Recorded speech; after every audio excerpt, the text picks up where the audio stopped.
રામ રામેતિ રામેતિ રમે રામે મનોરમે સહસ્રનામ તત્તુલ્યમ રામ નામ વરાનને નમો નમઃ. તમારા બધાનું સ્વાગત કરું છું આધ્યાત્મિક મહાશક્તિમાં. આજે દેવશયની, દેવપોઢી, પદ્મનાભા, હરિશયની એકાદશી. ખરાતમાં જો વિચાર કરીએ તો આષાઢ માસના શુક્લ પક્ષની જે એકાદશી છે એ એકાદશીના વિચાર અર્થે જ્યારે ભગવાન શ્રીમન કૃષ્ણ યુધિષ્ઠિર મહારાજને ઉત્તરો આપી રહ્યા છે અને એ વખતે જ્યારે દેવશયની એકાદશીની ચર્ચા આવે છે ત્યારે ભગવાન એના 4 કારણો બતાવે છે. સૌથી પહેલું કારણ છે કે યોગમાયા પોતાની ઈચ્છાની પ્રતિપૂર્તિ માટે કે પોતાના સ્વામી રૂપે જે નારાયણ છે એમને આરામ મળે, ભગવાન એમની ઈચ્છાની પ્રતિપૂર્તિ માટે થઈને યોગ નિદ્રામાં જવા માટે તૈયાર છે. એટલે સૌથી પહેલું જે કારણ છે એ છે કે ભગવાન જ્યારે પોતાની અંતરંગ શક્તિઓને આત્મસાત કરીને ઉર્જાવાન કરવા માટે જઈ રહ્યા હતા, જ્યારે સુદર્શન ચક્રને પોતાનું સ્થાન આપી રહ્યા હતા, કૌમુદી ગદાને પોતાના શરીરની ઉર્જા આપી રહ્યા હતા, અણિમાદિક જે તમામ સિદ્ધિઓ છે એ અષ્ટ સિદ્ધિઓને ઉર્જાવાન કરી રહ્યા હતા, એ વખતે યોગ માયા ઉત્પન્ન થાય છે અને યોગ માયા સત્વરૂપે હોવાના કારણે થઈને ભગવાનને આરામ આપવાની ઈચ્છા વ્યક્ત કરે છે અને ભગવાન એમ કહે છે કે તમે મારી દ્રષ્ટિ હોવાના કારણે થઈને મારી આંખોમાં સમાહિત થઈ જાઓ.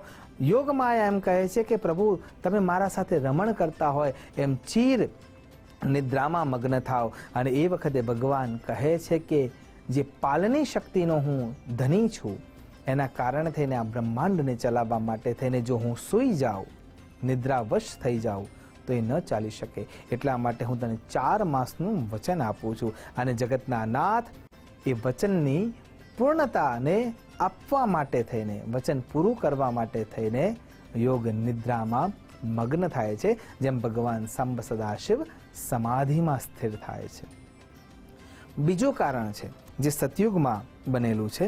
બ્રહ્માજીએ નારદજીના મુખેથી નીકળેલા તમામ પ્રશ્નોના ઉત્તરમાં એમ કહે છે કે માનધાતા જે અત્યારના સમયમાં શ્રેષ્ઠ રાજવી છે એના રાજમાં પણ તકલીફ આવવાની છે પુણ્યના ક્ષયના કારણે થઈને.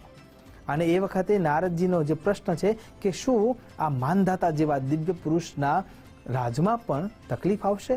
અને એ વખતે એ તકલીફ શું આવે છે કે ચારે બાજુ પૃથ્વીના અંડ પર રહેલી જેટલી પણ એ તમામ વનરાશિ હતી એ બધી નાશ પામે છે. દુષ્કાળ આવીને ઊભો થઈ જાય છે. દુષ્કાળ પણ કેવો?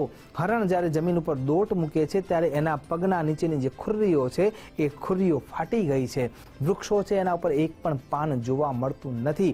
ચારે બાજુ અગ્નિનારાયણના રૂપમાં જેમ કે સૂર્યનારાયણ પોતાનો પ્રકોપ વરસાવી રહ્યા હોય એમ જળ થળ બધું સુકાઈ ગયું છે. આ સમયમાં રાજાએ પોતાનો જે કોષ છે પ્રજા માટે ખાલી કરી નાખ્યો છે અને હવે ચિંતાના વશીભૂત થઈને એ અંગિરા ઋષિને મળવા માટે જાય છે. પણ આ દ્રશ્ય જોઈને એ અવાક થઈ જાય છે કે ચારે બાજુ દુષ્કાળની પરિસ્થિતિ છે પણ તપના બળના કારણે થઈને અંગિરા ઋષિના આશ્રમમાં ક્યાંય દુકાળનો એક ભાગ જોવા મળતો નથી. ચારે બાજુ હરિયાળી જોવા મળે છે. જઈને પ્રાર્થના કરે છે ત્યારે સમજાય છે કે કોઈ અયોગ્ય વ્યક્તિની તપશ્ચર્યાના કારણે આ અવસ્થા આવી છે. કેમ અયોગ્ય વ્યક્તિ? તપશ્ચર્યામાં પણ જો યોગ્ય વ્યક્તિના માર્ગદર્શન વિના એટલે કે ગુરુના માર્ગદર્શન વિના જો કોઈ તપ કરવા માંગે છે તો એ તપ સુયોગ્ય બની શકતું નથી. સ્વયમશ્ચ ગુરુ, પોતે પોતાના ગુરુ બનવા માટે પણ પહેલા કોઈને ગુરુપદ આપવું જરૂરી છે. કેમ? સાક્ષરાહા. આ શબ્દને ઉલટાવીએ તો શબ્દ બને છે રાક્ષસાહા.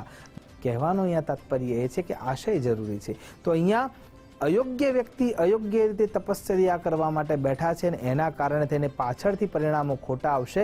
એના કારણે થઈને એના પાપના વિચારોના કારણે થઈને રાજના અંદર દુષ્કાળ પડ્યો છે. 2 ઓપ્શન આપવામાં આવે છે. પહેલો એનો વધ કરવો અને એ વધ કરવા માટે રાજા ના પાડે છે કેમ કે એને તપશ્ચર્યા કરી છે. તો બીજો રસ્તો શું? અને એ વખતે દેવશયની એકાદશીનું વ્રત વિધિ વિધાન કહેવામાં આવે છે અને એ કરવાથી ભગવાન ત્યાં વરસાદ વરસાવે છે અને હતું એમના એમ થઈ જાય છે. ત્રીજું કારણ જ્યારે વિચાર કરવા જઈએ તો બ્રહ્માજીના મુખેથી જે વેદના મંત્રો નીકળવાની શરૂઆત થઈ, વેદની ઋચાઓ તૈયાર થઈ, એટલે કે 4 વેદ પ્રગટ થયા. અને જ્યારે 4 વેદોથી દેવો શક્તિ પામી રહ્યા છે એ જ્યારે હયગ્રીવને ખબર પડી અથવા શંખાસુરને ખબર પડી, બંને જગ્યાએ અલગ અલગ પુરાણોમાં અલગ અલગ નામ જોવા મળે છે, એટલા માટે આ પ્રમાણે જણાવી રહ્યો છું.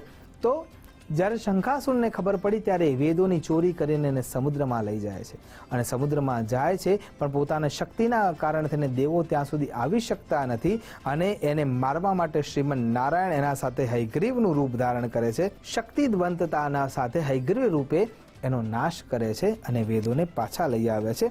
એટલા માટે પણ આજના દિવસને દેવશયની એકાદશી અથવા યોગ નિદ્રા એકાદશી કહેવામાં આવે છે, કેમ કે ભગવાન યુદ્ધના અંતે પોતાની જાતને નિદ્રાવશાતમાં મૂકી દે છે. જે ચોથું કારણ છે એ વામન અવતારનું જોવા મળે છે. બલિરાજાએ સુયોગ્ય યજ્ઞ કર્યો છે. પ્રહલાદજીના સંતાન વિરોચન અને વિરોચનજીના સંતાન એટલે બલિરાજાએ જે 100 યજ્ઞ કરવાનો સંકલ્પ કર્યો એમાંથી 99 પૂર્ણ થયા છે. વિષ્ણુ ભગવાન વામન રૂપે આવી રહ્યા છે. બલિરાજા જ્યારે સંકલ્પ કરે છે 3 ડગલા ભૂમિ દાન કરવાની અને ભગવાન શ્રીમન નારાયણ એ વખતે વામનમાંથી વિરાટ થાય છે. વિરાટ થવાની સાથે જ જ્યારે ભગવાન પોતાનો પહેલો પગ ઉપાડે છે તો 14 બ્રહ્માંડમાંથી ઉપરના 7 બ્રહ્માંડ માપી લે છે. બીજું ડગલું માંડે છે ત્યારે બીજા ડગલામાં તો સંપૂર્ણ બ્રહ્માંડની જેટલી પણ ચરાચર સૃષ્ટિ છે, ગ્રહો, નક્ષત્રો, નિહારિકાઓ, 14 બ્રહ્માંડ અને જેટલા પણ બ્રહ્માંડ છે બધા જ બ્રહ્માંડોની જગ્યા મપાઈ ગઈ છે. અને ત્રીજો પગ મૂકવા માટે ભગવાન બલિરાજાને એમ કહે છે કે હવે મારે ત્રીજો પગ ક્યાં રાખવો, અને એ વખતે બલિરાજા પોતાના મસ્તક પર એ પગ રાખવા માટે ભગવાનને વિનંતી કરે છે. ભગવાન પગ મૂકતાની સાથે એને સૂતળ લોકનો રાજા બનાવે છે અને એની આ જે શરણાગતિ છે એ શરણાગતિ જોઈને ખુશ થાય છે અને વચન આપે છે કે બોલ તારે શું જોઈએ છે. વરદાનના રૂપમાં, વચનના રૂપમાં બલિરાજા એમ કહે છે કે તમે મારા રક્ષક બનો. અને એટલા માટે આ ચાતુર્માસના સમયમાં બલિરાજાના રક્ષણ હેતુ ભગવાન દ્વારપાલ બને છે. પણ બલિરાજાના મનમાં એમ છે કે આ જગતના નાથ છે અને એમને આરામ આપવો જોઈએ, એટલા માટે દ્વારપાલના કાર્યમાંથી મુક્ત કરી અને પોતાના શયનખંડમાં એમને આરામ કરવા માટેની વ્યવસ્થા કરે છે. અને એટલા માટે રક્ષાબંધન પણ આવે છે કે રક્ષાબંધનના દિવસે માં ભગવતી લક્ષ્મી બલિરાજાના હાથમાં રાખડી બાંધે છે અને બદલામાં ભગવાન નારાયણની માંગ કરે છે. પણ એ વખતે વચન આપવામાં આવ્યું હતું કે દર વર્ષે આ 4 મહિનામાં શ્રીમન નારાયણ ત્યાં બલિરાજાના ત્યાં નિદ્રાવશાત અથવા આરામ માટે જશે. એટલા માટે આ 4 કારણો દેવશયની એકાદશીના દિવસે આપણે સૌને જોવા મળે છે. અને આશા કરું છું કે ભગવાન શ્રીમન નારાયણની આરાધનામાં આપણો સુયોગ્ય સમય પસાર થાય. આ ચતુર્માસ દરમિયાન આવા દેવશયની એકાદશીના દિવસે આપણે આપણા જાતને તપ નિહિત કરીએ અને તપ સાથે જીવન જીવવાનો સંકલ્પ કરી અને ખરા અર્થમાં આપણે આપણા જીવનને ઉત્તમતા આપીએ. એ જ અભ્યર્થના સાથે નમસ્કાર. અસ્તુ સદા શિવોહમ. નમો નમઃ.